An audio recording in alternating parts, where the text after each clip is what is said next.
आज की कहानी एक बाप की जिंदगी पर आधारित है, जिसको सुनकर हर वो आंख रो पड़े जो वाकई अपने माँ बाप से मोहब्बत करती है। कहानी को पूरा सुनिएगा, बहुत ही जबरदस्त कहानी है। मैं सुमैया महमूद एक आम सी घरेलू औरत हूँ। हम मियाँ बीवी में बहुत मोहब्बत और चाहत थी। मेरे पति महमूद बहुत अच्छी आदत के थे, लेकिन मेरी भी यही कहानी है जो अक्सर औरतों की होती है। शादी के बाद ऊपर तले के 3 बच्चों के साथ घर की जिम्मेदारी और महमूद साहब की कम सैलरी पर गुजर बसर करना मेरे लिए बड़ा मुश्किल काम था, जबकि कोई घरेलू मददगार भी न था। ऐसे हालात से मेरी तरह और भी बहुत सी औरतें गुजरती होंगी, लेकिन जो किस्सा मेरे साथ पेश आया उसने मेरी जिंदगी बदल के रख दी। ये उन दिनों की बात है जब मेरी शादी के 6 साल बीत गए थे। हर बार ऊपर वाले ने सिर्फ बेटियां ही दी थी, लेकिन तीनों बेटियों में बस डेढ़ साल का ही फर्क था। मैं उन्हें ठीक से संभाल भी नहीं पाती थी। महमूद का छोटा सा घर, कम सैलरी, न कोई नौकर न चाकर, छोटे छोटे बच्चों के साथ मुझे अकेली से घर के कामकाज संभाले नहीं संभलते थे। महमूद भी अपने माँ बाप की इकलौती ही औलाद थे, लेकिन उनके बाबा मेरी शादी से चंद साल पहले ही गुजर चुके थे और मेरी सास मेरी शादी के 1 साल बाद ही चल बसी थी। एक अकेली औरत के लिए कठिनाइयों से भरा ये समय बड़ा मुश्किल होता है। हालांकि महमूद साहब सुबह नाश्ता बनाने में मेरी मदद करते थे, लेकिन जब वो अपने ऑफिस चले जाते तो मेरा पूरा दिन घनचक्कर बने गुजरता था। दिन बड़ी मुश्किल से गुजर रहे थे। घर पर मेरे अलावा कोई नहीं था जो मेरी बात सुनता। महमूद शाम को घर लौटते तो वो भी आते ही बच्चों में लग जाते थे, और रात का खाना खाते ही हम दोनों अपनी जिम्मेदारियों से इस कदर थके मांदे होते कि लेटते ही सो जाते थे। एक तो बच्चों की थका देने वाली जिम्मेदारी, उस पर घर की सफाई सुथराई, खानादारी, ये दिन मुझ पर बड़े कठिन गुजर रहे थे। लेकिन फिर एक दिन महमूद एक बड़ी सी उम्र के शख्स को अपने साथ घर में ले आए और फिर मुझसे बोले कि लो बेगम साहिबा, तुम्हारा मसला ऊपर वाले ने हल करवा दिया है। आज से नौकर तुम्हारे सारे काम कर दिया करेगा और बच्चों को भी संभाल लेगा। तुम इनसे जो काम कहोगी ये इनकार नहीं करेगा। बस शाम को 7 बजे के बाद वापस चला जाया करेगा। महमूद मुझसे कहने लगे कि ये बुजुर्ग मेरे ऑफिस के बॉस के घर के नौकर हैं। वो लोग कुछ महीने के लिए दुबई घूमने फिरने गए हैं और यहाँ उनका कोई करीबी रिश्तेदार भी नहीं है, इसलिए उन्होंने कहा है कि मैं उन्हें अपने साथ ले जाऊं। जो भी कामकाज हो तो बता देना। देखने में वो अच्छे खासे अधेड़ उम्र के थे। चेहरे पर शर्मिंदगी सी छाई हुई थी। सर के सारे बाल सफेद थे, नजरें झुकाए खड़े थे। सादे से कुर्ते पाजामे में, चेहरे पर सफेद रेशमदार दाढ़ी। मैंने सोचा कोई औरत होती तो मुझे कुछ सुकून भी होता। ये बुजुर्ग आदमी भला मेरी क्या मदद कर सकते हैं, लेकिन महमूद के बॉस का हुक्म था तो इसलिए हम टाल नहीं सकते थे। वो सुबह 8 बजे तक घर पहुंच जाते थे और शाम को 7 बजे के बाद वापस चले जाते थे। घर का कामकाज में उनसे क्या करवा सकती थी। हाँ, उनके आने से ये जरूर हुआ था कि बच्चे उनके साथ बहल गए थे और फिर वो छोटे मोटे काम कर देते थे। वो मुझे बिटिया कहकर पुकारते थे। मैं किचन में बिजी होती तो खुद भी किचन में आ जाते और कहने लगते कि बिटिया, मुझे चाय बनानी आती है और सब्जी भी अच्छी काट लेता हूँ। कोई काम हो तो बिना झिझक कह दिया करो। पुराना सा लिबास पहने, कांधे पर रुमाल लटकाए, वो गर्मी में माथे का पसीना पूछते हुए मेरा एहसास करने आ जाते। वो मेरे पिता की उम्र के थे। मुझे उन्हें काम कहते हुए भी शर्म आती थी। बड़े मियाँ, आप रहने दें। हम कौन सा अमीर हैं जो हमारा हुक्म पूरा करना आप पर जरूरी है। बस आप बच्चों को संभाल लिया करें और बाजार से सामान ला दिया करें। मुझे उनके आ जाने से बड़ी सहूलियत सी हो गई थी। बाजार की चीजें मैं उनसे मंगवा लेती थी और 7 बजते ही वो वापसी के लिए तैयार खड़े होते थे। फिर मुझसे इजाजत मांगते, बिटिया मैं जाऊं। जब मैं कहती यहाँ जाए तो कहते कि मुझे 10 रुपये दे दें। पैसे तो मेरे पास अक्सर होते ही थे। मैं रोज 10 रुपये उनके मांगने पर उन्हें दे देती थी। एक बार मैंने उन्हें 100 का नोट दिया कि रख ले, लेकिन बड़े मियाँ ने वापस कर दिए। कहने लगे, बेटा सिर्फ 10 रुपये लूंगा। मैंने बहुत कहा कि मैं अपनी खुशी से 100 रुपये दे रही हूँ, लेकिन उन्होंने इनकार कर दिया। कहने लगे, बस 10 रुपये ही लूंगा। मुझे उनकी ये बात कुछ अजीब सी लगी। 2 महीने गुजर गए थे, इसलिए मैं अब उन बड़े मियाँ से अच्छी खासी घुल मिल गई थी। किचन में जब मैं खाना बना रही होती तो बर्तन धोने लगते और कभी सब्जी बना देते। मैं अब उनकी मौजूदगी में भी किचन में काम करने लगी थी। वो मुझसे बच्चों के बारे में बात कर लेते थे। कभी सब्जी काटते हुए खाने की रेसिपी पूछने लगते। मुझे अब उनसे हिचकिचाहट सी महसूस नहीं होती थी। एक बार मैंने उनसे उनके घर वालों के बारे में पूछा तो एकदम से उनके चेहरे की मुस्कुराहट गायब हो गई थी। चेहरा टेढ़ा सा होने लगा और फिर मुझे गुस्से से देखने लगे। पहली बार मुझे उनसे डर सा महसूस हुआ था। मैं उनसे नजरें चुरा गई, लेकिन उन्होंने मुझे कोई जवाब नहीं दिया। बस मैं खामोशी से किचन से बाहर निकल गई।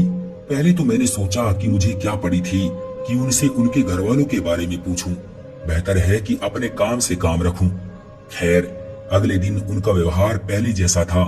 फिर बातों ही बातों में वो अपने मालिक के किस्से सुनाने लगते, उनके बच्चों का जिक्र करने लगते। बिटिया क्या बताऊं, असलम साहब आदत के बहुत अच्छे हैं, मेरा बहुत ख्याल रखते हैं। असलम साहब के बच्चे अगर कभी चिढ़ जाएं तो ही बदतमीजी कर जाते हैं, वरना तो ठीक से बात करते ही हैं। बड़े मियाँ, असलम साहब की बीवी का तो कभी आपने जिक्र ही नहीं किया, वो कैसी है? मैं किचन में सलाद काटते हुए पूछने लगी। वो भी वही बैठे थे। एक ठंडी गहरी सांस ली, फिर कहने लगे, मिजाज की तेज है लेकिन अच्छी है। अब क्या करें, नौकर है तो नखरा क्या, हमें तो बस काम से मतलब है। वो लापरवाही दिखाने लगे। बड़े मियाँ, असलम साहब आपको तनख्वाह क्या देते हैं? मैंने सलाद प्लेट में सजाते हुए पूछा। वो कुछ पल के लिए मुझे गौर से देखने लगे। चेहरे का रंग फिर से बदल गया और इस बार भी उन्होंने कोई जवाब नहीं दिया, बस बात को टाल गए। मैं जरा बच्चों को देख लूं, ये कहकर वो किचन से बाहर निकल गए। एक बार वो बर्तन धो रहे थे। गर्मियां अपने जोबन पर थी, इसलिए उन्होंने अपनी आस्तीनें ऊपर को चढ़ा ली। आटा गूंद रही थी। जब मेरी नजर उनके हाथ पर पड़ी तो गहरे गहरे जख्मों के निशान थे। लग रहा था कि जैसे बुरी तरह से हाथ जला हो। बड़े मियाँ, ये कैसे जला था? वो ये सुनकर हड़बड़ा से गए। मेरा उनके हाथ को देखकर दिल दहल गया था। हड़बड़ाहट के मारे उनके हाथ से प्लेट छूटकर सिंक में गिर गई। फिर उन्होंने जल्दी से अपनी आस्तीनें नीचे की और फिर से बर्तन धोने लगे, लेकिन चेहरे पर एक घटा सी छाई हुई थी। न जाने क्यों मुझे उन पर कुछ शक सा होने लगा था। शाम के 7 बजते ही उन्हें बस वापसी की जल्दी होती थी। कई बार महमूद ने उनसे कहा भी था कि हमारे घर में एक कमरा मेहमानों के लिए खाली है, आप वहां आराम कर लिया करें या कुछ देर और रुक जाएं। लेकिन नहीं, वो यूं जल्दबाजी दिखाते जैसे कोई उनका इंतजार कर रहा हो। एक बार खुद ही बातों बातों में वो अपनी बीवी का जिक्र करने लगे। बड़ा ख्याल रखती है वो, जैसे तुम महमूद मियां का रखती हो। अल्लाह तुम दोनों की जोड़ी सलामत रखे, जुग जुग जियो, सदा सलामत रहो। बड़े मियाँ, आपको बड़ी अम्मा से बड़ी मोहब्बत है, तभी तो 7 बजते ही आपको जाने की जल्दी होती है। वो इंतजार में रहती होगी। मेरी बात पर एक उलझन सी उनके चेहरे पर छा गई। किसी गहरी सोच में डूब कर बोले, ठीक कहती हो बिटिया, मेरे इंतजार में ही होती है। मैं जरा भी लेट हो जाऊं तो दरवाजे पर फिक्रमंदी से खड़ी राह तकने लगती है। घर जाता हूं तो उसके पास बैठता हूं। पोते पोतिया आकर गले लग जाते हैं, हाथ चूमते हैं। दादा अब्बा कहकर मेरे दाएं बाएं बैठ जाते हैं। बहू आकर सर पर प्यार लेती है, पानी का गिलास पेश करती है, कहती है, अब्बा मियाँ खाना गर्म है, कहे तो लगा दूं, लेकिन एक तुम हो कि खाना खिलाए बिना जाने ही नहीं देती। मुझे उसे रोज इनकार करते हुए शर्म आती है। वो मेरे सर पर हाथ रखते हुए बोले, जैसे कोई बेटी से लाड़ में कहता हो। फिर रात को बेटा घंटों टांगे दबाता रहता है। मैं कहता हूँ कि तुम खुद थके मांदे आते हो, फिर मुझे क्यों दबाने बैठ जाते हो? अरे मैं भी दिन भर करता ही क्या हूँ। महमूद मियाँ और सुमैया मुझे काम कहाँ करने देते हैं, मेरा बड़ा ख्याल रखते हैं, लेकिन कहता है, अब्बा मियाँ जब तक आपकी सेवा ना कर लूं तो मुझे नींद नहीं आती। मैं उनकी बातें सुनकर कहीं खो सी गई थी और सोचने लगी कि बड़ी अच्छी नेक औलाद है जो माँ बाप की इतनी सेवा करती है।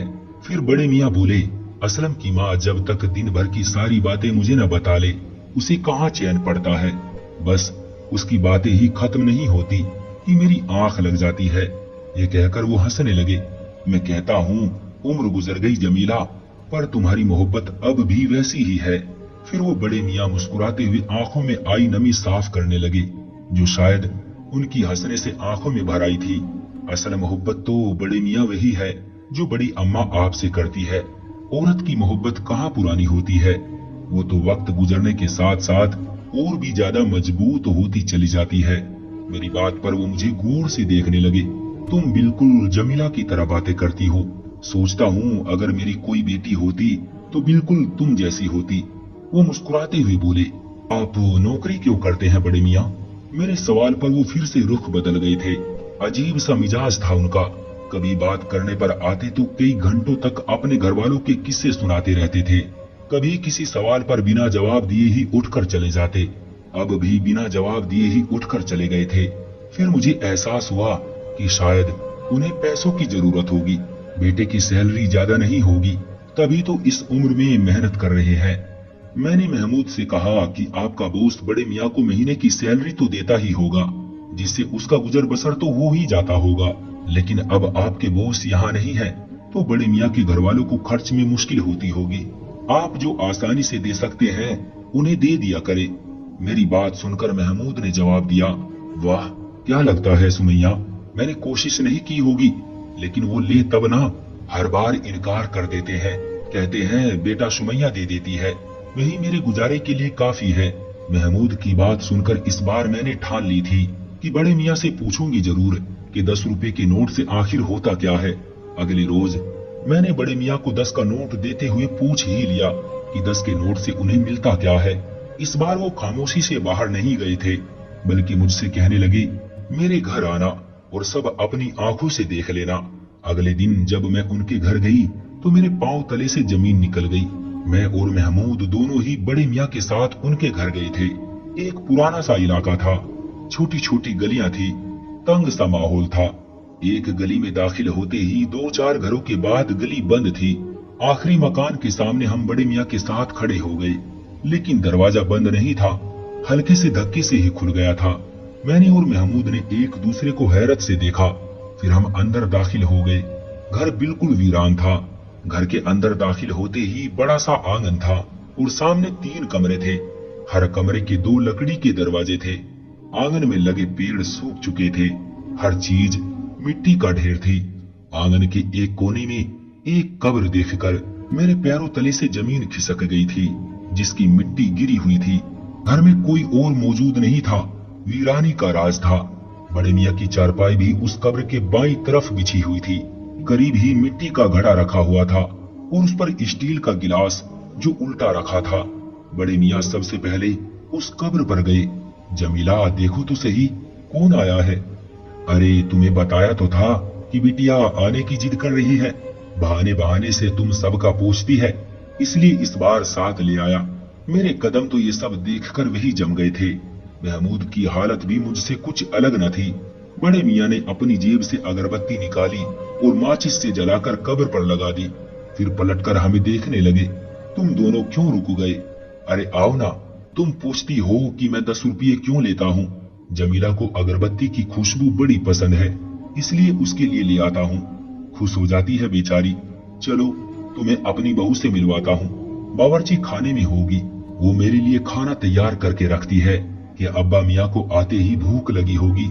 ये कहकर वो मेरे पास आए, मेरा हाथ थामकर अपने बावर्ची खाने में ले गए, जहाँ की हालत भी बाकी घर जैसी ही थी। खाली बावर्ची खाना था, चंद स्टील के बर्तन थे, वो भी मिट्टी से सने हुए। मुझे लगा शायद उनकी फैमिली किसी हादसे का शिकार हो गई है। सभी शायद दुनिया छोड़ चुके हैं, इसलिए ही बड़े मियाँ तन्हाई का शिकार है।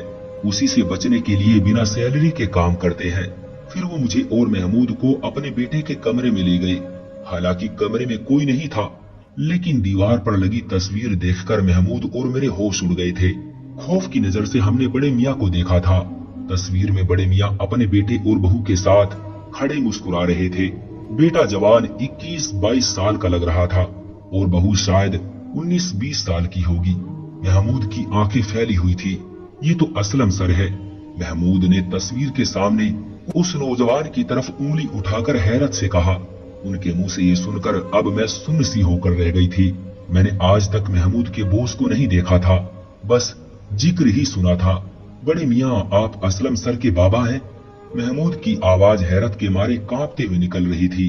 बड़े मियाँ की आंखों से आंसू जारी हो गए। नहीं बेटा, मैं तो उसका नौकर हूँ। अब वो फूट फूट कर रोने लगे थे। महमूद ने आगे बढ़कर उन्हें अपने साथ लगा लिया। अब वो महमूद के गले लगकर फूट फूट कर रो रहे थे। मेरी आंखें सब देखकर पथरा सी गई थी। मेरा घर बार, मेरा सब कुछ बर्बाद हो गया है बेटा। मैं तो आज तक ये नहीं समझ पाया कि मेरा कसूर क्या था। मैंने तो हमेशा अपने माँ बाप की सेवा की थी। बेटे की अच्छी परवरिश की खातिर, उसे अच्छी शिक्षा दिलवाने की खातिर खुद पर नींद चैन सब हराम कर लिया था। शुरू से ही मैं रफी साहब के घर नौकर था। उस वक्त मुझे रोज 10 रुपए तनख्वाह के मिलते थे। उससे मेरा घर अच्छा चल रहा था। मेरी ड्यूटी रात 8 बजे तक की थी। असलम छोटा था।